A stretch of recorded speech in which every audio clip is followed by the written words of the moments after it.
Welcome to the Table Podcast, where we discuss issues of God and culture, brought to you by Dallas Theological Seminary.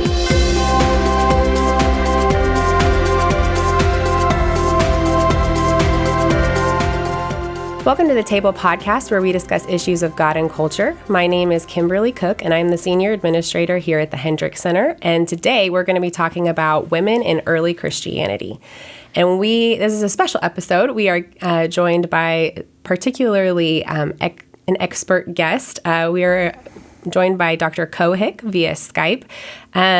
She is the professor of New Testament as well as the provost and dean at Denver Seminary and one of the foremost experts in this area of early women in early Christianity. So we are very thrilled to have you, Dr. Cohick. And we're also joined by our regular here, Dr. Svigel, who is the professor and chair of theology here at DTS. So thank you for joining us. Thanks for having me. So like I said, today we're going to be talking about women in early Christianity.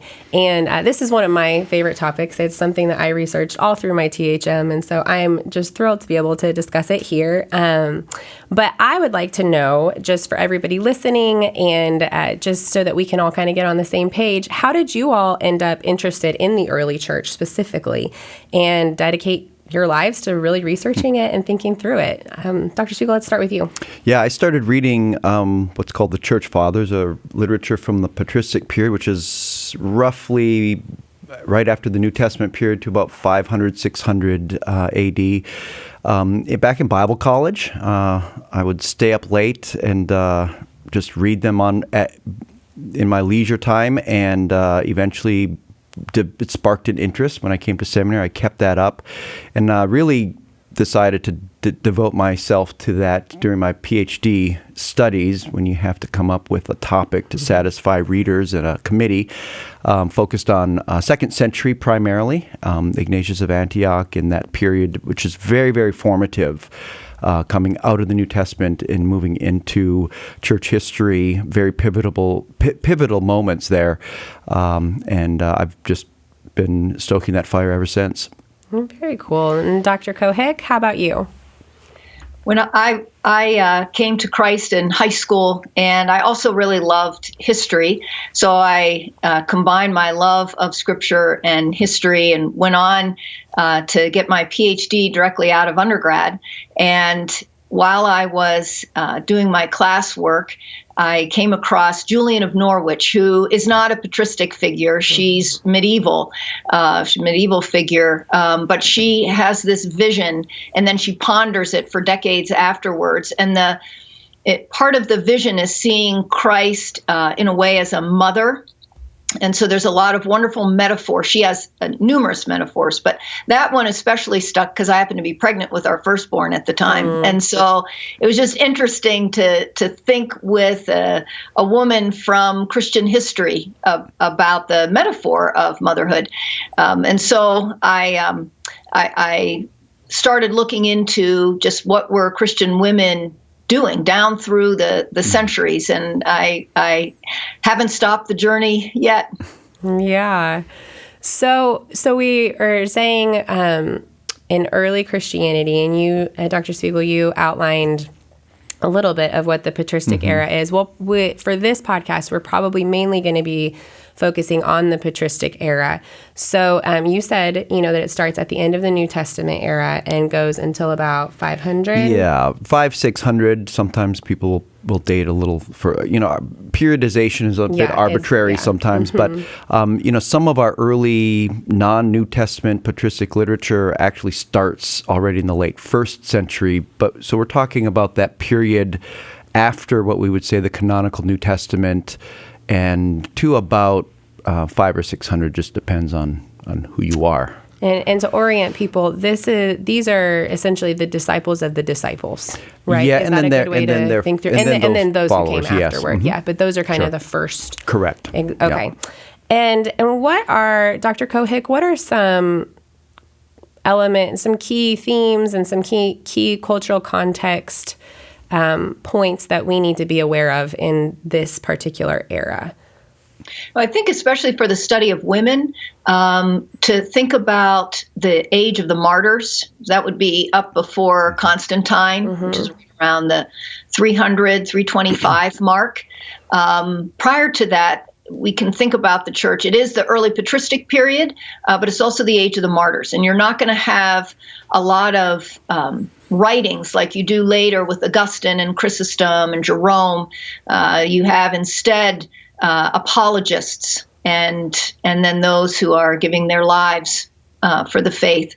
And then after Constantine, you have the great writers, and you have the Roman elite, who both men and women who are supporting the church and thinking a lot about celibacy, virginity. Virginity and martyrdom are linked conceptually. And also then just the problem or the issue of wealth. And I point out those things as because I think that those topics also matter a lot today as we think about our bodies and what it means to be an embodied Christian. And then in the West, of course, with our amazing wealth compared to any other time in human history. I think the patristic period and the writings of the men and women can help us think theologically about our own time. And was there anything that particularly shifted for women from, we hear a lot about the backgrounds in Scripture, and anybody who's really serious about Bible study and that kind of thing has heard a lot about even potentially women in the New Testament era. Is there anything that shifted from the New Testament era to the patristic, or is it similar as far as how women were treated, what the expectations of them were in society? Dr. Cohick?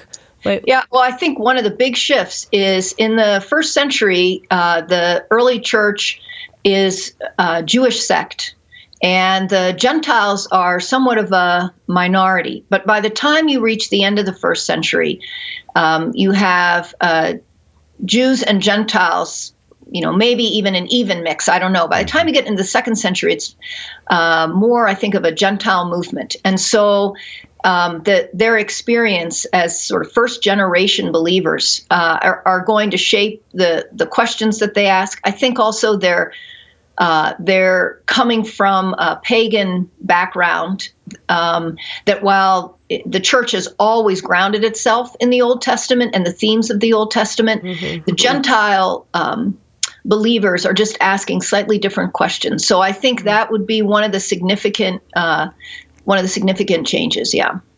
Dr. Svigel, would you have anything to add? Yeah, and I think from the New Testament to the, say, early second century and moving forward, that change is definitely noticeable. But also you should expect incremental changes with regard to doctrine and practice. When you compare, say, 1st century to 6th century, a lot of things look very different. But from generation to generation, we see gradual progression as far as relationships between men and women in the church and in ministry and leadership, etc.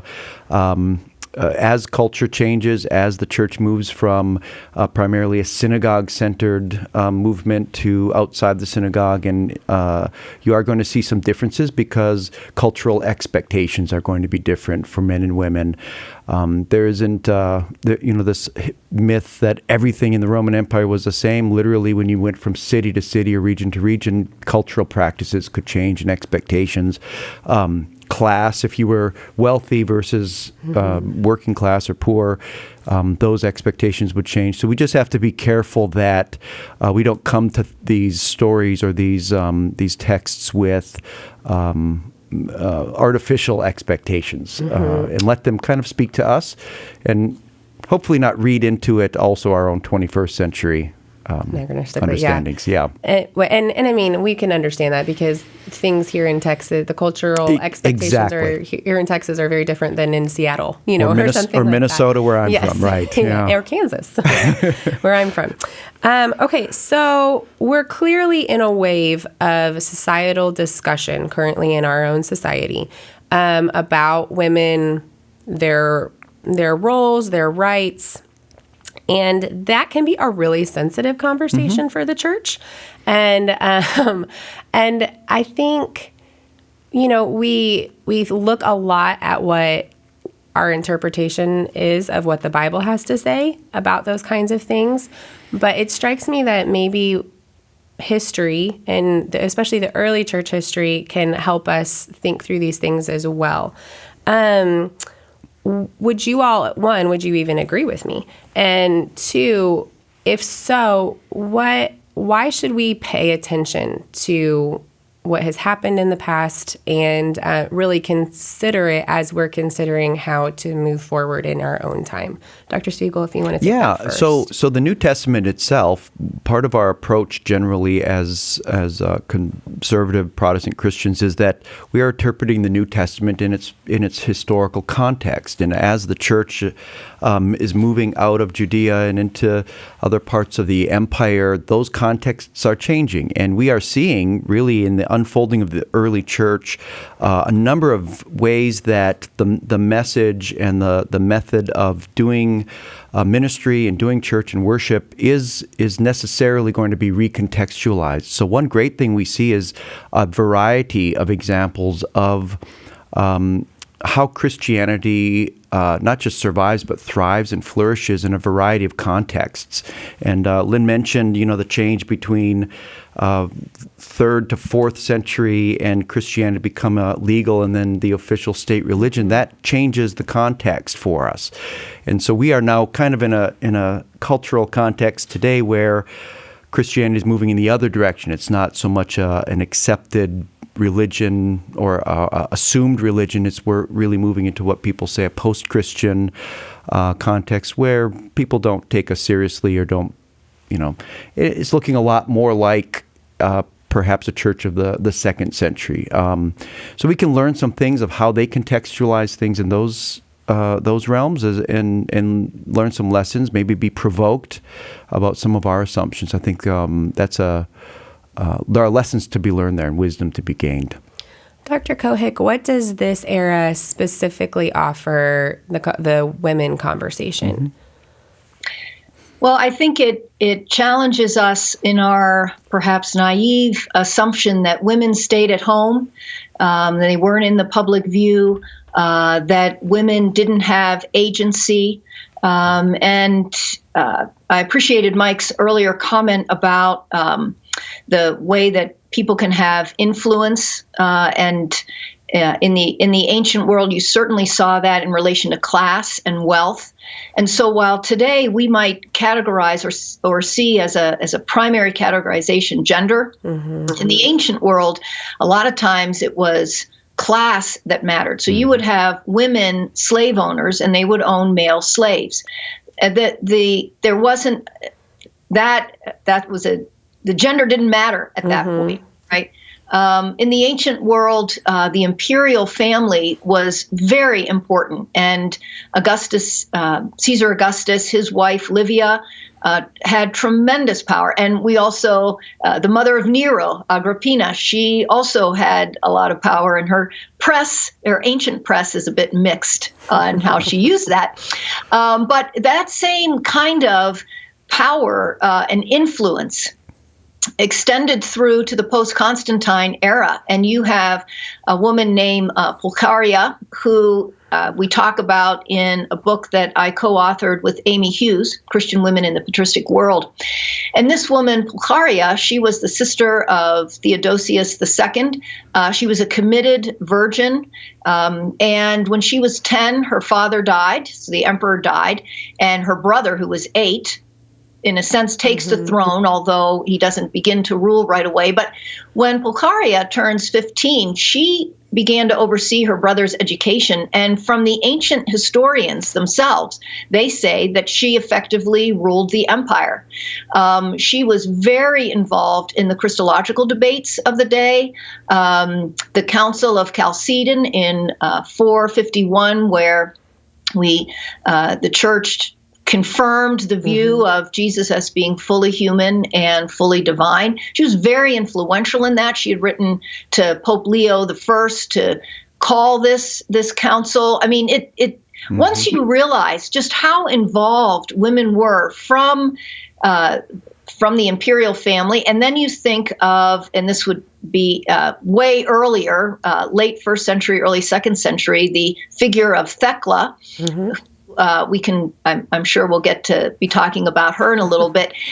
She was almost like a meme for several centuries as the first female martyr, a follower, a disciple of Paul, advocated the celibate or virginal life. And so there's just so much influence, such a rich history of women participating in the church at all different levels. And I think once we kind of realize that, as we delve into that, we find parallels, and they can help us. They can help us think through the what feel like perhaps just only contemporary issues. But you know what? There's nothing new under the sun, and they had a lot of our same issues. And it's important to see that these are not isolated individuals that happen to. They're the ones sometimes that we have records of or reliable accounts of. But as you read through New Testament and into patristic periods, you're seeing names of women mentioned just in passing, men and women, that we really know nothing about, but they were significant enough in these people's lives to just make mention of them. And so sometimes the picture of, well, women just stayed at home and the men went out ministering is really a completely inaccurate picture of what was going on in the early church. So some of the voices from women in the early church, and I'm specifically thinking in their cultural context, do their perspectives offer us anything that maybe we haven't heard before, like that, or maybe that we haven't heard? And it's hard. I'm having a hard time asking the question because I know that many of the women that we do know about, we hear of through the men who wrote. Very rarely do we have something that they actually wrote themselves. So, especially during this era, I think. But I'm just curious if, we talk about diversity and everybody's voices offering a different perspective. I'm just curious if there is a perspective, especially Dr. Cohick, that you've seen from your research in this area that they offer us that maybe we haven't heard before. I think they're incredibly courageous. I think that would be, I'm talking about pre-Constantine, the era of the martyrs, specifically right now. I think there's a courage there that our ancient sources talk about, people being astonished at the courage of these women. So I'm thinking of, for example, Perpetua. And to your point about very little writings remain from women themselves, but Perpetua, her diary is preserved. It's complicated textual history with that, but I personally think that we have at least a redacted form of her diary.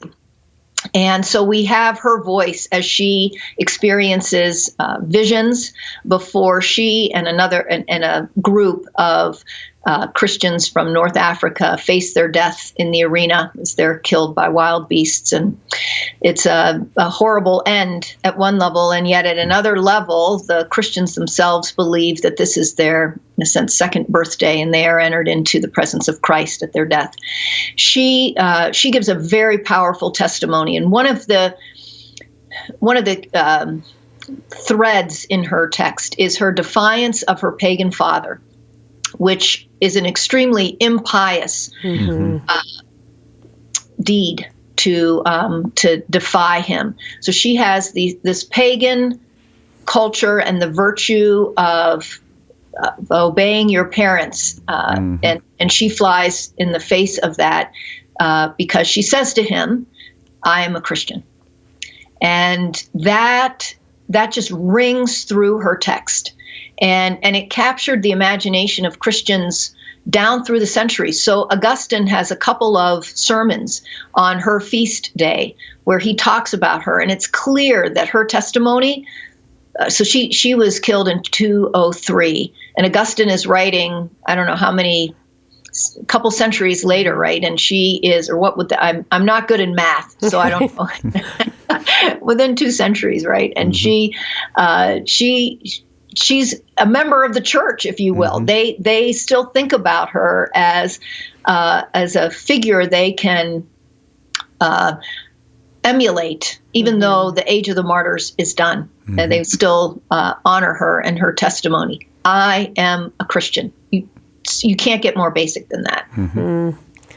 So just to throw up some guardrails before we close out our conversation on kind of talking about how we think through the application of early Christian history to our current day. What does it look like when we take that too far?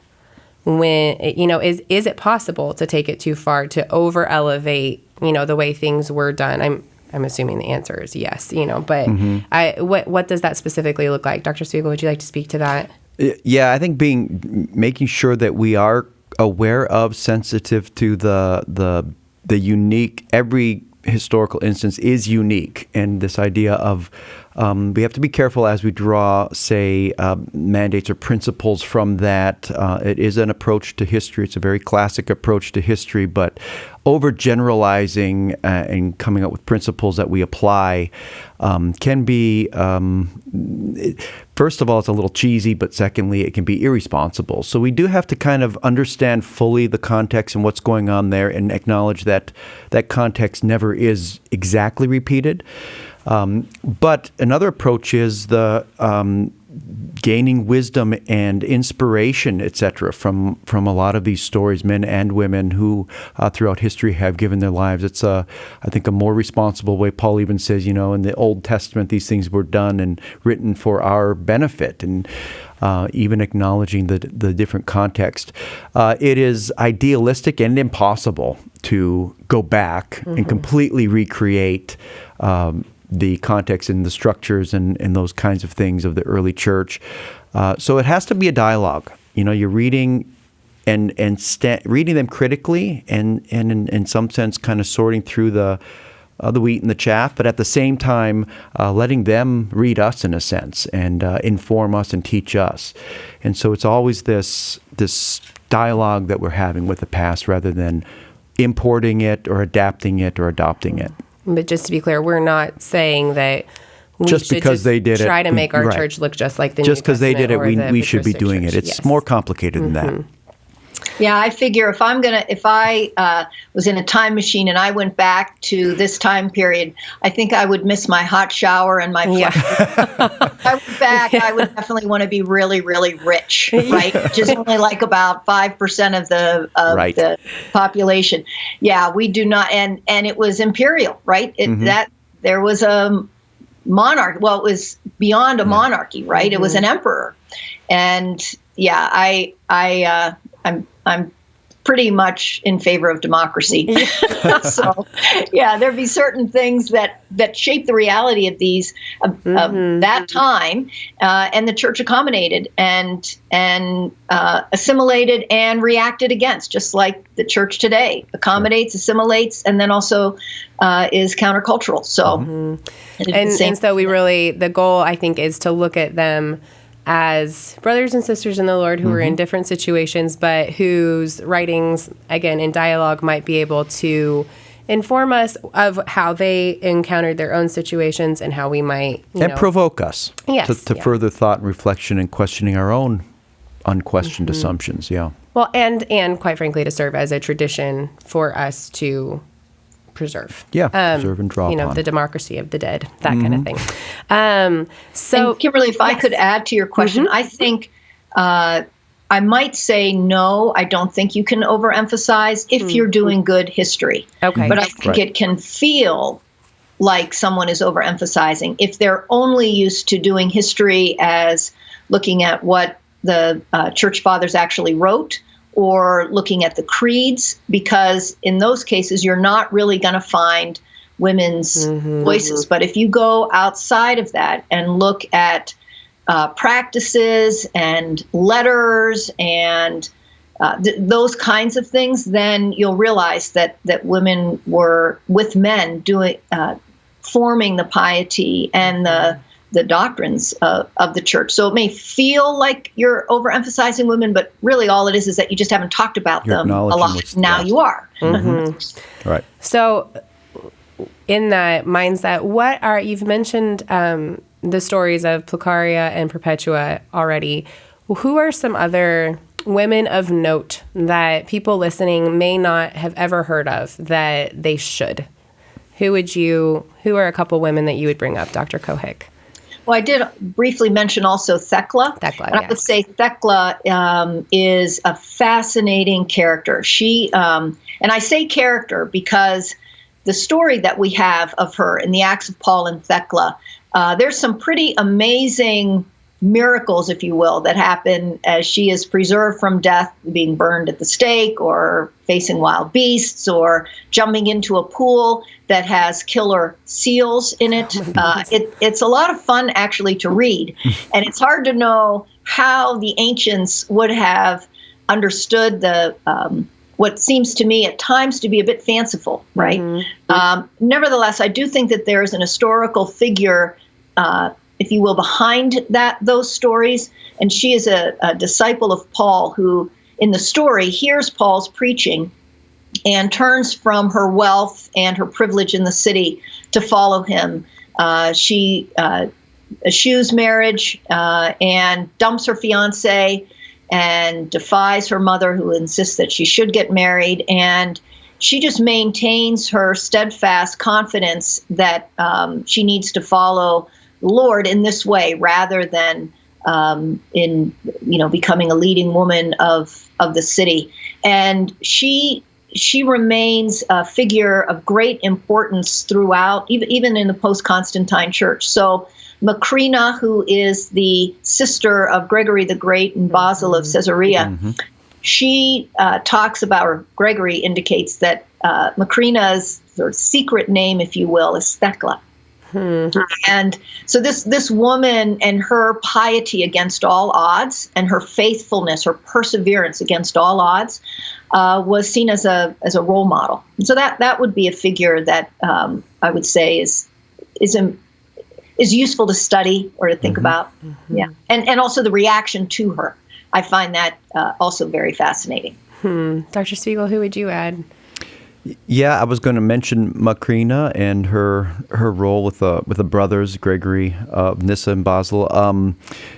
I would even mention, if we're going to move a little bit forward, to Constantine's mother Helena and her role in, that Constantine himself is a very controversial figure among historians, and a lot of the politics around his conversion and his deeds.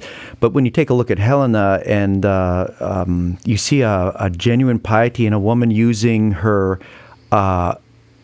vast power and wealth in a way that is, to this day, when you do tours in the Holy Land, etc., you can thank Helena and her patronage for the preservation of sites and the concept of pilgrimage and some of these things. The blessing to the church after the times of persecution were in large part because of her wielding her influence really well. And so I think that is it's a lesson, again, without being hokey, but it's a lesson for, as Dr. Cohick said today, we are living in a time when we have an immense amount of influence in leisure time, frankly. And women, especially in the West, have so many opportunities and can look to figures like this as how yes, we can sacrifice everything, as did a Thecla, for instance, but we can also then utilize these things that we are given for the benefit of the church. So I think that there are there's not a one-size-fits-all kind of approach to this, which I think is what you see with these accounts of women throughout the history of the church. So we've heard some of the big excuse me. I'm so sorry. We've heard some of the big names, but I think there were also groups of women, within the society there were groups that different women would fall into. Mm-hmm. And can you talk to that a little bit, Dr. Cohick? What are some of the groups of women that we see during this era? The widows and the virgins would be two that really span this whole period that we're talking about. We have references to women who chose not to marry or chose not to remarry and live a virginal or a celibate life. And they were honored in the church as wanting to. It may feel like a foreign concept today, since we assume that if someone is sexually inactive, they're not really a fulfilled human. But in the ancient world, that wasn't the vision. Certainly not within the church, but also within certain areas of the pagan world, and even, like a John the Baptist. So there's also a Jewish analog to the celibate life as well, the prophetic life. But what I wanted to drive home with this emphasis on widows, so they wouldn't remarry, virgins who never remarried or who never married, it wasn't that they hated their bodies or that they somehow were prudish and against sex. And I'm not even sure that they felt marriage at the time was so patriarchal that they couldn't, they wouldn't have any self-actualization, because Roman women, or in the Roman period, women could have their own wealth apart from their husbands. So, I'm not saying that everyone had married bliss at this time, but I'm not sure that all women chose the virginal life just to get out of getting married. Instead, they chose it. They had agency. They chose it because they believed it offered a foretaste of the resurrection life. And the resurrection life, in that immortality, that imperishability, that age where we are, at the great supper of the Lamb, the kingdom of God having come, all of those wonderful things that all Christians look forward to, the resurrection of the body. These women and men just wanted to have a taste of that, or a richer experience of that life, and they felt they could achieve that through the virginal life. And that was greatly admired by most of the church. So I think that's one thing that we can, as we think about our own day and the message that we have about what a fulfilled life means, I think we can look back to these women and see how they understood what a fulfilled Christian life could look like, and that could be instructive for us. And you also mentioned the martyrs. So, correct, as a again, a group, quote unquote, that women might fall into.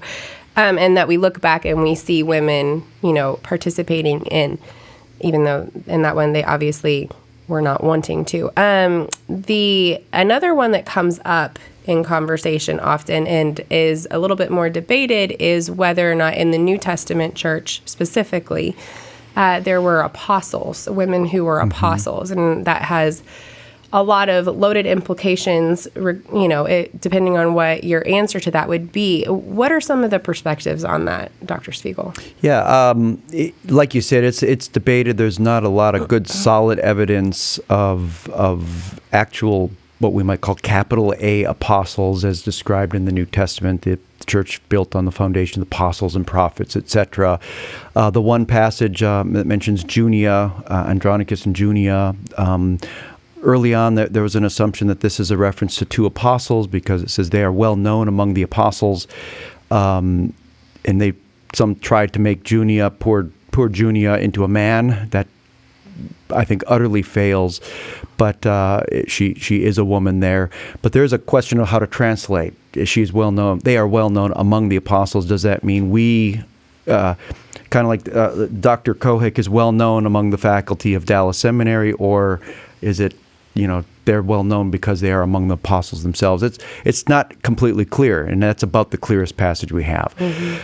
On the other hand, prophetesses are all over the place in the New Testament, and so, and on the other hand, the fact that Paul is talking about Andronicus and Junia and Phoebe and all of these women who are clearly traveling and back and forth and heavily involved and commended, we kind of start losing the forest for the trees, and see that women are heavily involved during the apostolic period and part of what we might more generally call, the apostolic ministry. So whether they are holding the office, if there is that kind of language of apostle, is not completely clear, but I think misses probably the point. That's my perspective. Yeah, no. Dr. Cohick, what would you add to the conversation? Yeah, not a lot. I think Mike is spot on in that. I think that what his comments also reveal is that the term apostle itself had a range of meanings, and it did mean someone who traveled and was sent and a messenger kind of thing. And then it also could be, one of the 12, right. Believers, right? And so I think within the New Testament, you find that range of usage as well. And I think, therefore, if we're oftentimes, I think what happens is we come with a question, what roles should women play in the church? And we have a particular ecclesiological structure in mind. And then we go to the New Testament and we see, okay, well, given my ecclesiological structure, what does the Bible say about it? Instead of reading the New Testament with the from its own context and looking at the language that it uses, presbyters, elders, apostles, co-workers, and from there trying to figure out, what were Paul's expectations and Peter's expectations and the rest in terms of how the church can function well, or not so well, as we see in the Corinthians, who seem to be all over the place. And I'm always thankful for the Corinthians because I think, okay, there's hope. Whenever I might start feeling bad about my own church, I just read 1 Corinthians. Exactly. Poor Corinthians. Yeah. So I've also heard the term deaconesses, in a lot of the literature and in conversation about, ecclesiological structure and that kind of thing. If somebody listening to this were to hear or read about the deaconesses, how should they understand them? Dr. Cohick, let's start with you. Yeah, well, I think some of it is simply a language issue in Greek. How am I translating that term? Anytime. So anyway, is it the wife of a deacon, or is it its own order itself, female deacons? And anytime you have, just as an aside, in the way that the Greek language conveys things, if you have a group of individuals and they're all women except one man, that group, what the Greeks would do is they would use that noun, that plural noun, would be in the masculine because it needed to account for that one man that was there. And sometimes I think when we read these masculine nouns, plural masculine nouns, that we think, well, women weren't there. And that would be an overread of what is just how the Greeks chose to describe things. It overreads it to exclude women in that. So, yeah, but I think the deaconesses, it depends on how you're going to use that understanding. And as you were talking, I was thinking of Pliny the Younger has a missive that he sends to the emperor. He's checking out Christianity, and he's got these two Christians that he has tortured to try and get more information. That's what you did back then. And they're two slaves who are Christians, and he's torturing them. And he identifies them as ministers, which is like the Latin way of saying deacon. And they're women. He saw them as authorities in the church, that they could speak on behalf of this group of Christians, this group that he thinks shouldn't exist, right? That is in defiance of the empire. So what do I do with that? I don't have, they don't have a title, of a set office within the church, but functionally, the governor of the area thinks they're church leaders. Mm-hmm. So that I think is where we just struggle with our evidence, because it doesn't actually always line up with how we do church today. And we tend to locate authority within an office. And they did that in the ancient world too. But what I'm saying is they didn't necessarily always do that. And that's what makes it kind of difficult, or why you have a variety of opinions on how to read the evidence. Yeah. So I have another question as it relates to just this whole conversation. You all are highlighting all of these different people that are mentioned, and all these different particular women, all these different women who are mentioned. And, just random names are even thrown in to lists, and, that there are so many women, not everywhere, but doing so much. And my question is, when were they forgotten? Because that's one of the reasons we're doing this podcast, is because a lot of people haven't heard these names. So when did they kind of fall off the radar? You talked about Augustine celebrating Perpetua 200 years later, and they had a feast day for her, and so they were clearly remembering, and some of the women from earlier in their church history, they were recognizing and honoring. So when did we forget? Dr. Svigel, do you want to take that I think, and I'd love to hear Lynn's take on this, but I think for all of the medieval period, especially in traditions that do at least remember saints, with saint days and feast days and artwork and stories and things, those were vehicles of remembrance and reverence and learning from these men and women. There were male and female saints in that whole array. So I think that was a vehicle for remembrance.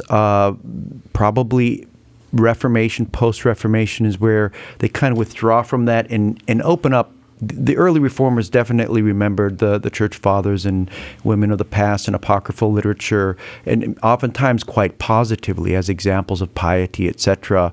But then it does open up the possibility then for the church at large to begin to forget, and the shift toward we're just going to read the Bible, just going to focus on the Bible, not think of history and our legacy and the heritage.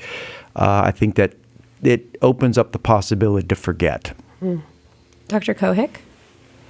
Yes, and I completely agree with everything that Mike said, and I think there's also a rhythm in history that we find where, in a new group or a new setting, a new endeavor, oftentimes men and women share in the influence as this group begins.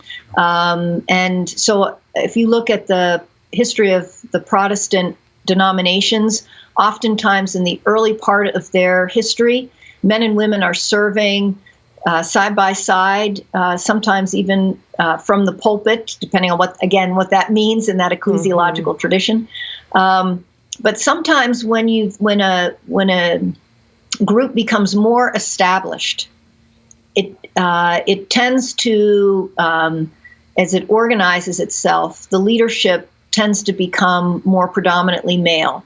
And so I think that's just kind of what you see.